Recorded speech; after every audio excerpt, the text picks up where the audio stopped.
और खीर मांगेगा तो दूध देंगे और कश्मीर मांगेगा तो इस पाकिस्तान को चीर देंगे।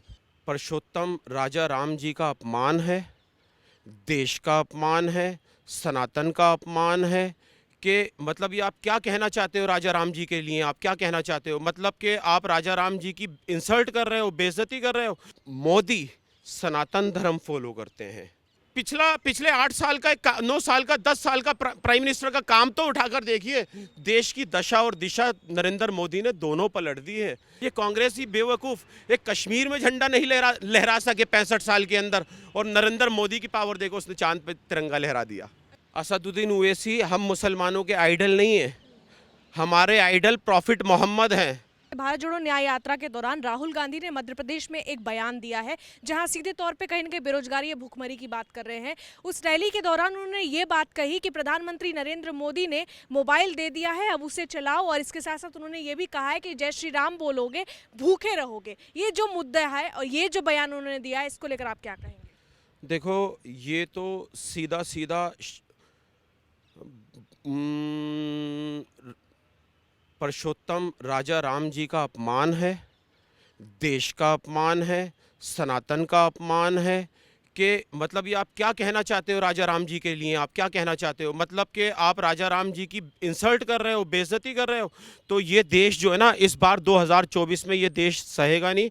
इसका जवाब 2024 के अंदर ये जनता ही देगी देश की।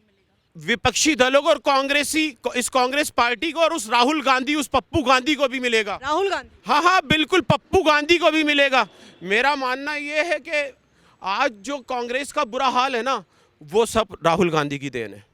प्रधानमंत्री मोदी के घर परिवार पे बोला गया, फिर कहा गया कि वो हिंदू नहीं है, और ये तमाम तरीके की बातें वही लालू प्रसाद यादव कह रहे हैं, जो अक्सर जो सार्वजनिक तौर पे ये कहते हैं कि हम पूरे देशवासियों के बारे में सोचते हैं। हिंदुस्तान में रहने वाला हिंदू, मुस्लिम, सिख, ईसाई सब हिंदू ही कहलाता है। मोदी सनातन धर्म फॉलो करते हैं, और मेरा मानना है पिछले 65 साल में सनातन धर्म के अंदर सनातन धर्म वाला जो प्राइम मिनिस्टर आया वो श्री नरेंद्र मोदी है। क्या यही वजह है कि लोगों में चिढ़ है? लोग चिढ़ रहे हैं क्योंकि देखिए, आप पिछले 8 साल का 9 साल का 10 साल का प्राइम मिनिस्टर का काम तो उठाकर देखिए। देश की दशा और दिशा नरेंद्र मोदी ने दोनों पलट दी है। इन विपक्षी दलों ने जो 65 साल में नहीं किया ना, वो नरेंद्र मोदी ने जो है ना, वो 10 साल के अंदर कर दिखाया है।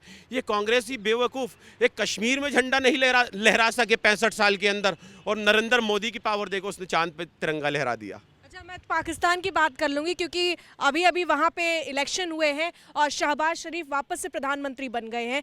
प्रधानमंत्री बनते ही उन्होंने कश्मीर का राग अलापा, इस पर आपकी क्या प्रतिक्रिया होगी? कश्मीर का जो मुद्दा है ना, ये पिछले 65 साल से चल रहा है, और कश्मीर का तो मुद्दा नरेंद्र मोदी ने ख़त्म ही कर दिया है, आपको पता होगा। फिर पाकिस्तान क्यों कह रहा है कि कश्मीर लेकर रहेंगे? पहले 65 साल, मतलब पिछले 10 साल पहले पाकिस्तानी हमसे जो है ना कश्मीर मांगते थे। नरेंद्र मोदी के टाइम में हमारे से आटा मांग रहे हैं उन्होंने आटा मांगा है। इंशाल्लाह हम आटा नहीं, उनको रोटी देंगे। आटा नहीं, रोटी देंगे, और खीर मांगेगा तो दूध देंगे, और कश्मीर मांगेगा तो इस पाकिस्तान को चीर देंगे।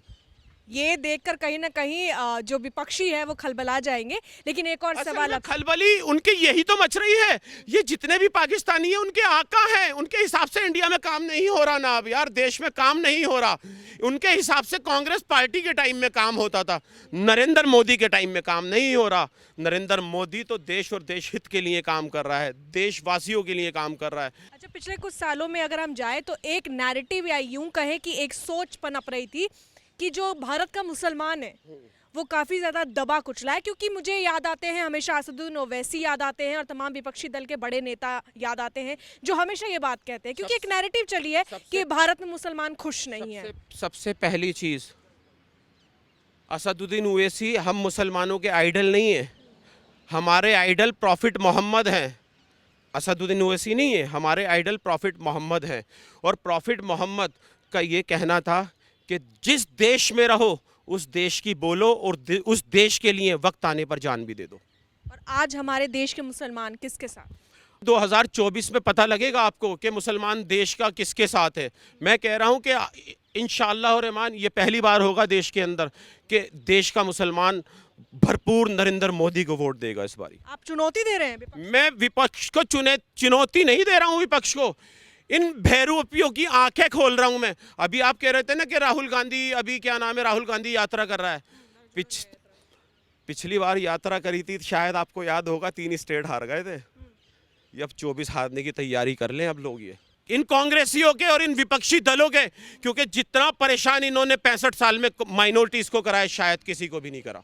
हमारी बच्चियां सुरक्षित हैं आज देश के अंदर, और हमारे बच्चों को काम मिल रहे हैं, हमारे यंगर्स को काम मिल रहे हैं, और हमारे यंगर्स भी खुश हैं। हम अब मुसलमान समाज ही खुश है आज।